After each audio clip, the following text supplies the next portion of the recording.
l'Église catholique. C'est plus d'1,2 milliard de croyants. Ça représente une puissance. C'est pas rien, c'est pas négligeable. Et donc, le pape a un rôle important en matière diplomatique. Laquelle est-elle, ma chère Léa ?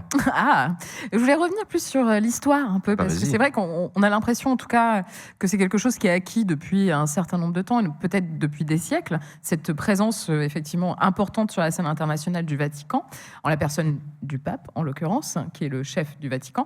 Mais en fait, il faut savoir que dans l'histoire, relativement contemporaine d'ailleurs, jusqu'en 1914, la nomination du pape était soumise au veto des chefs d'État européens.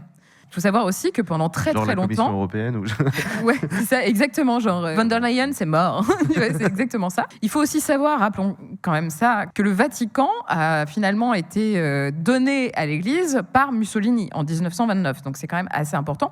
Et ça a été un moment assez fort, en fait, de l'affirmation du rôle politique du Vatican, puisque Mussolini pensait museler en quelque sorte le Vatican en leur filant un territoire, ce qu'il réclamait depuis très très longtemps, et en fait ça crée une ingérence dans les affaires politiques italiennes, puisqu'il y avait cette proximité. Donc ils disaient je leur file leur espace et comme ça ils me lâcheront. En fait non, ça s'est renforcé et ça a créé vraiment une ingérence encore plus forte dans les affaires politiques italiennes, mais pas que, aussi au niveau européen, et puis après par la suite internationale. En fait, disons que l'influence internationale du Vatican a commencé à émerger dans les années 60, notamment quand le Vatican a pris part en tant qu'organisation observatrice, notamment à l'Assemblée générale des Nations Unies, etc.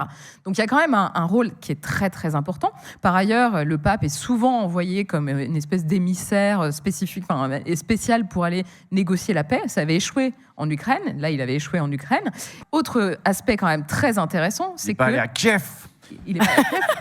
Autre aspect très intéressant, c'est qu'ils ont même des ambassades. C'est-à-dire que le Vatican a des ambassades dans le monde entier. Il y a aussi un réseau et d'espions. Exactement. Le renseignement du Vatican est assez performant. Il y en a peut-être dans la salle d'ailleurs ce soir. Certainement. On les embrasse. Et fun fact, ils ont l'armée la plus petite au monde avec 130 soldats. Ah bah oui, tu vois. Et donc du coup, cette influence internationale est quand même très intéressante. Moi, elle me fascine.